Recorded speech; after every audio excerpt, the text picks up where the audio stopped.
Good morning. Welcome to another edition of the Free Exchange of Ideas. Today, this is just too much. As of July 13, which is last Thursday, President Biden has activated or ruled that select reserve and certain members of individual ready reserve of the armed forces to active duty. Active duty. Now, I don't know if you know this, so I'm going to tell you this before we read the article. If you served regular service in the military, let's say you did a 6-year stint, at the end of that, when they let you go, you have a 2-year obligation to be ready to go back to the military and do what needs to be done in whatever manner that needs to be done. And this is kind of important because I recognized it when I left, and I got associated with my local guard unit who supported my MOS, which is Military Operations Specialty, I think. I don't recall for certain. God, we just used MOS for everything then. At any rate, so now I'm going to turn the camera around so you can read this with me, and I will read it to you. By the authority vested in me as President, by the Constitution and the laws of the United States of America, including Sections 121 and 12304 of Title 10, United States Code, I hereby determine that it is necessary to augment the active armed forces of the United States for the effective conduct of Operation Atlantic Resolve in and around the United States European Command's area of responsibility. In furtherance of this operation, under the stated authority, I hereby authorize the Secretary of Defense and the Secretary of Homeland Security with respect to the Coast Guard when it is not operating as a service in the United States Navy under their respective jurisdictions to order to active duty any units and any individual members not assigned to a unit organized to serve as a unit of the select service or any member of the individual ready reserve mobilization category and designated as essential under regulations prescribed by the Secretary concerned, not to exceed 3,000 total members at any one time, of whom not more than 450 may be members of the individual ready reserve they deem necessary to terminate the service of those units, and members are ordered to active duty. Now, this last little piece is really important, and I apologize, I didn't realize I cut the side of the page off there. This order is not intended to and does not create any right or benefit, substantive or procedural, enforceable at law or in equity by any party against the United States, its departments, agencies, or entities, its officers, employees, or agents, or any other person. Joseph R. Biden Jr., The White House, July 13, 2023. All right, there you go. Okay, I'm going to turn this back. Now, this is an important point. This tells me that we may be a little more active. I'm sorry about moving the phone around. That we may be a little more active in the theater of operation than we were told. Now, ever since Iraqi freedom, our military members have been going. So anybody that's been in the service for more than, well, we were in Iraq and Iran for Iraq for 20 years, Afghanistan. So those guys are probably done, but some of them might just be coming at the end of their, or getting into their 2-year IRR stint. So now I have another article that I want to read to you because this is actually, I think, a better article. Oh, I'm going the wrong way. And this is from, sorry, it was all the way down at the bottom. This is from The War Zone, which is a military news outlet. What Biden's troop call-up order to Europe really means. With a strained force in Europe, the order could recall hundreds of people who left the military to take the place of deployed troops. Now that's kind of a distinction without a difference.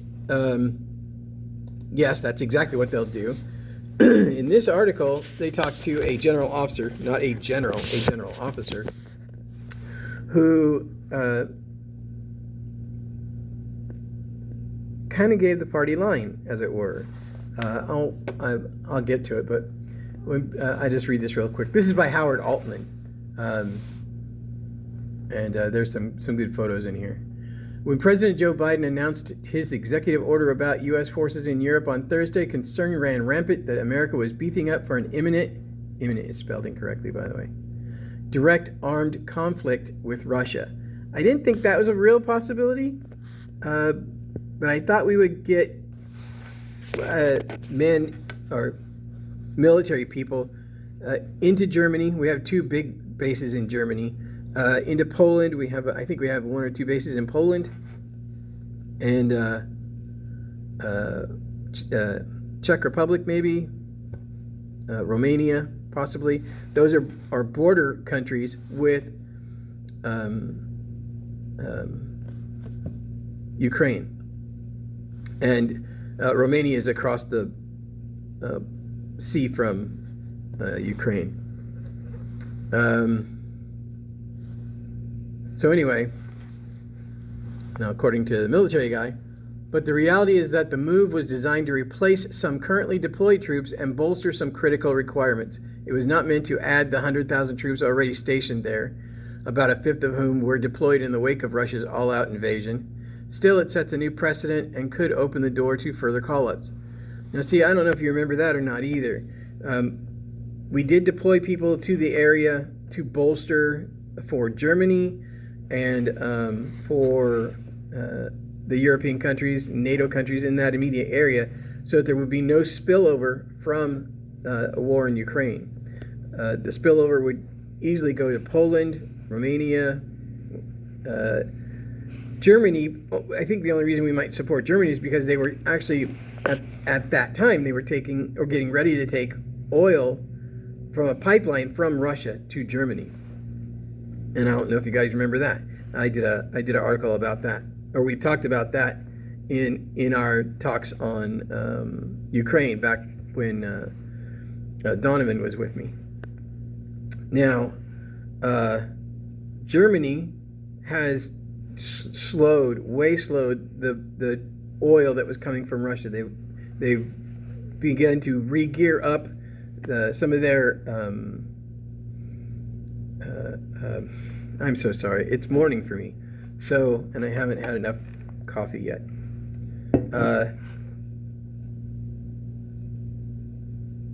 I'm sorry.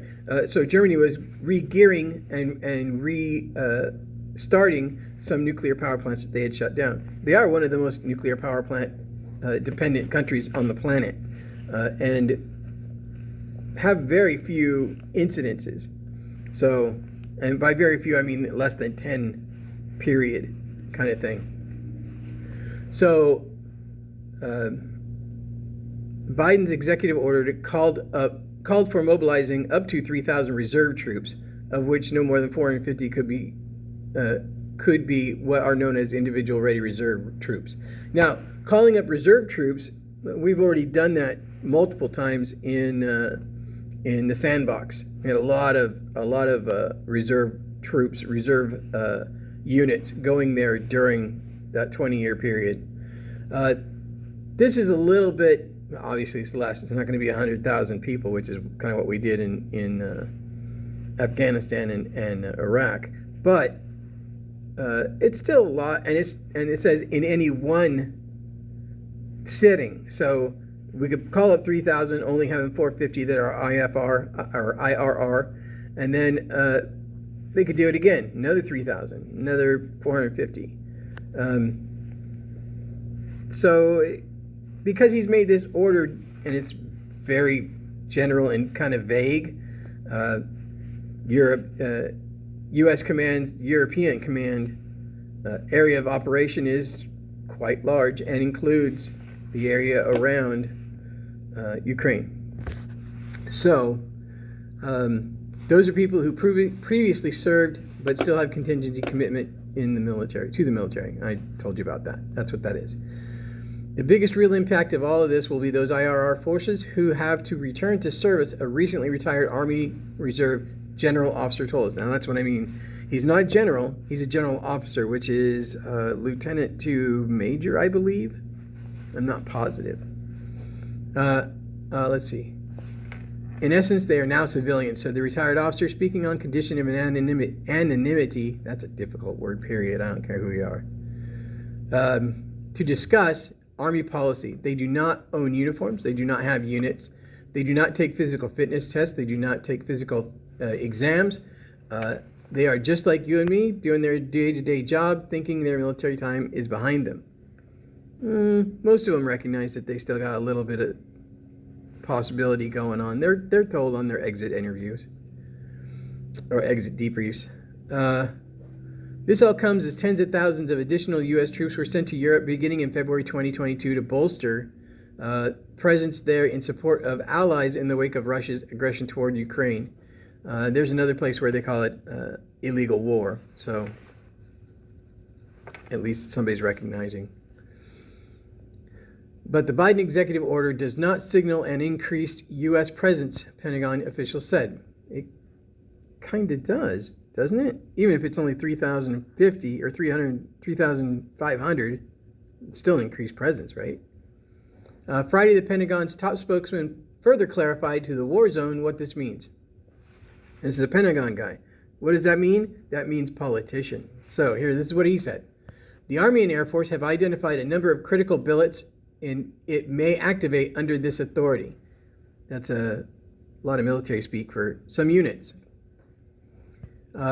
These activations would primarily provide support to our forces and include capabilities such as contracting, military police, dental support, human resources, and finance. I don't know why they didn't say just medical support in general, but dental support. Hey, good teeth is important when you're in the battlefield. So, this is Air Force Brigadier General Pat Ryder. I used to know a woman named Pat Ryder, spelled the same way. I don't know if they're, probably not. Anyway, so what they're talking about is support personnel, not frontline guys. However, military police are all frontline guys when they're in the front lines. As a matter of fact, I have a couple of buddies who were military police in Afghanistan, and they did a lot of convoy work. That's some hairy shit. They did a lot of support, not support, but what do you call it? I'm so sorry. First thing in the morning. You know what I'm talking about, though, where they ride shotgun with the support people or whatever to help them out, to protect them. The new designation benefits troops and families with increases in authorities, entitlements, and access to reserve component forces and personnel. I do not see how it helps people who are working here in the United States who thought they were done. Anyway, based on the level of presence and operations in the U.S. European Command, which is EUCOM, area of operations, the Pentagon's support requirements have grown. As Russia threatens and then fully invaded Ukraine in February 2022, the U.S. began to add what turned out to be an additional 20,000 troops to Europe. More than a year after that, plus up, the military may be feeling the strain of supporting all those additional troops. Now see, that's where I get a little confused. If you're having trouble supporting those additional troops, why do you want to add more? Seems like your payroll would go up a bit, probably quite a bit. At any rate, let's just say that's what they're saying. These authorities will enable the department to better support and sustain its enhanced presence and level of operations in the U.S. EUCOM AOR, which is area of responsibility.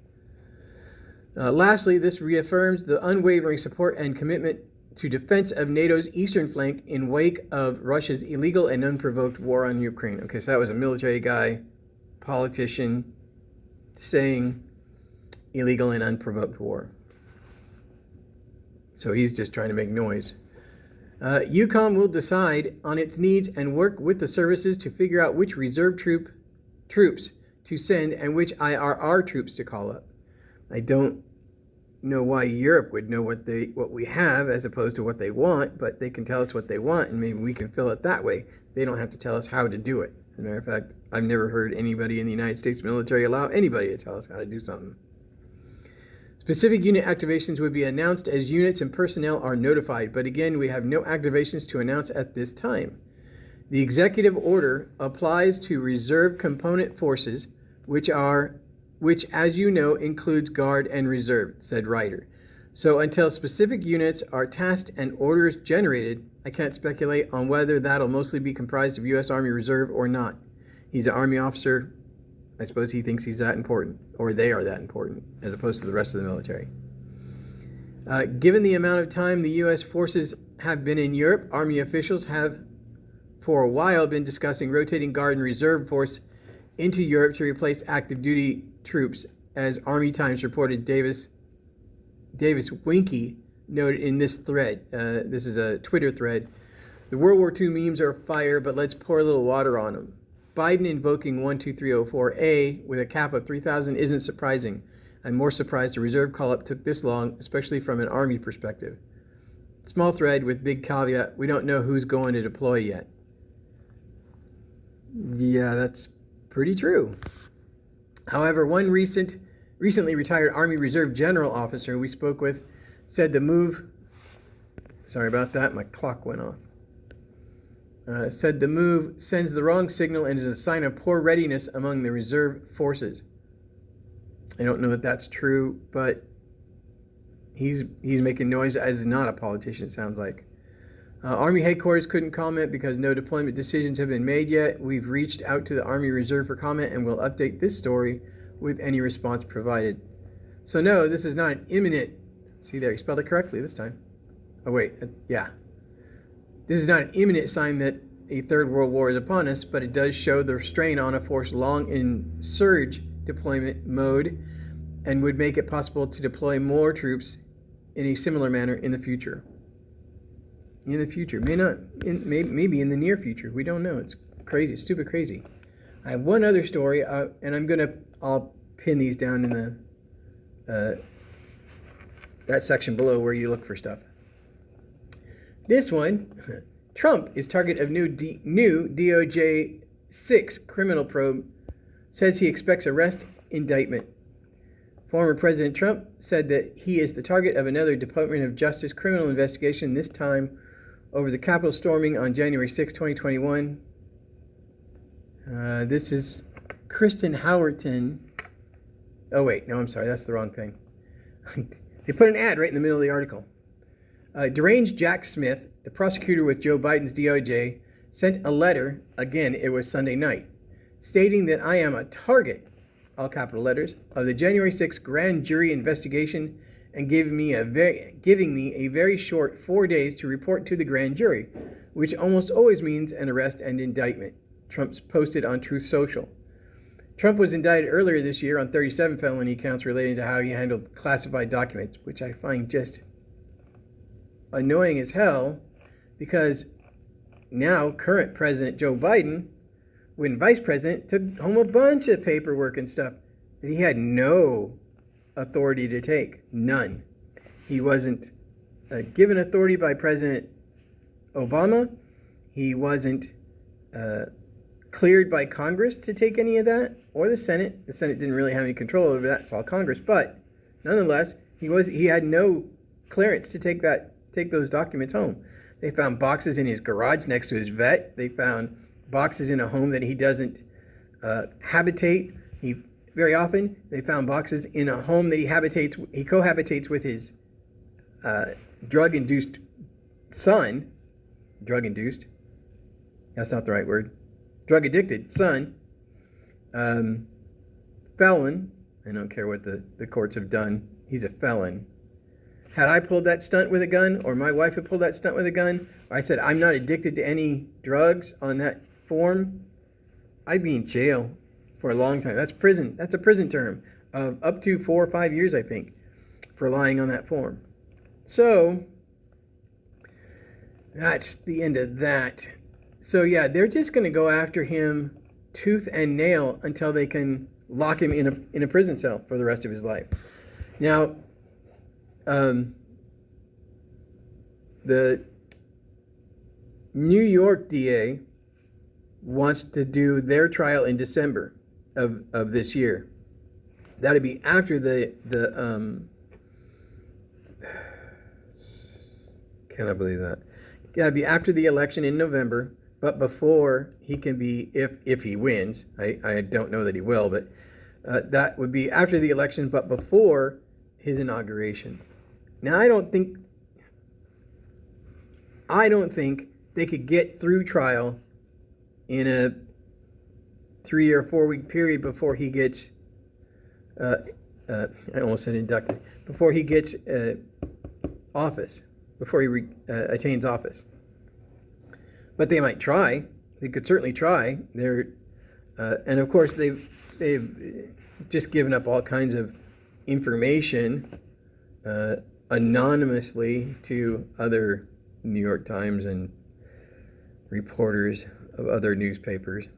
And I fully expect the same thing out of this. I fully expect just a plethora of anonymous sources and stuff like that. But my bigger fear, not for Mr. Trump or President Trump, however you wish to call him.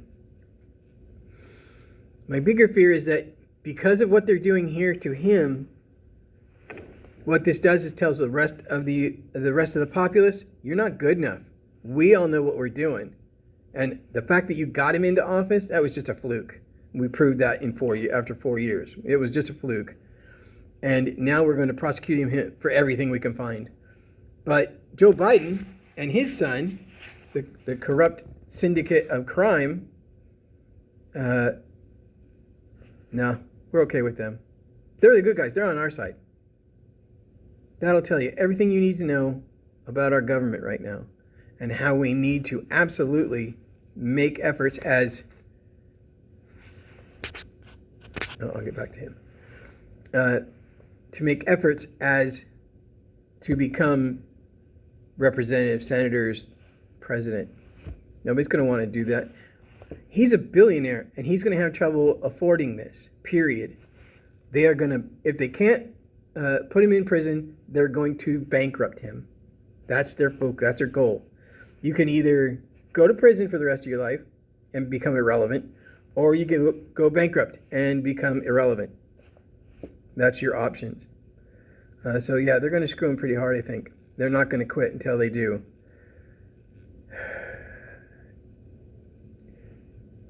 I voted for him both times I did.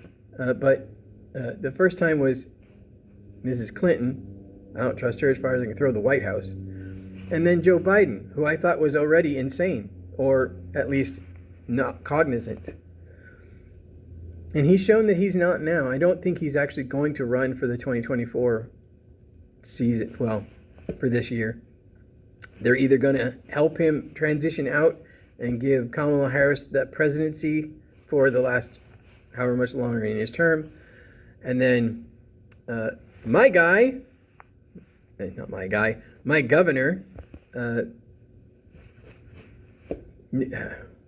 what the hell is his name? Gavin Newsom. I had Nelson in my head. Anyway, Gavin Newsom, that slick son of a bitch, don't ever forget, he stole $1 billion from the people who live here to buy Chinese PPE that ended up being covered in COVID and could not be used. He blew $1 billion so he wouldn't have to be beholden to Trump for PPE. That's what he did. Do not ever forget that. That still irks me, obviously. All right, so I know I was saying something else, but I think that's the way it's going to go. So I'm going to let you guys go. Always remember, even fluffy bunnies have teeth and claws for a reason. Live. Sorry. Live long, fight hard, win the day. See ya!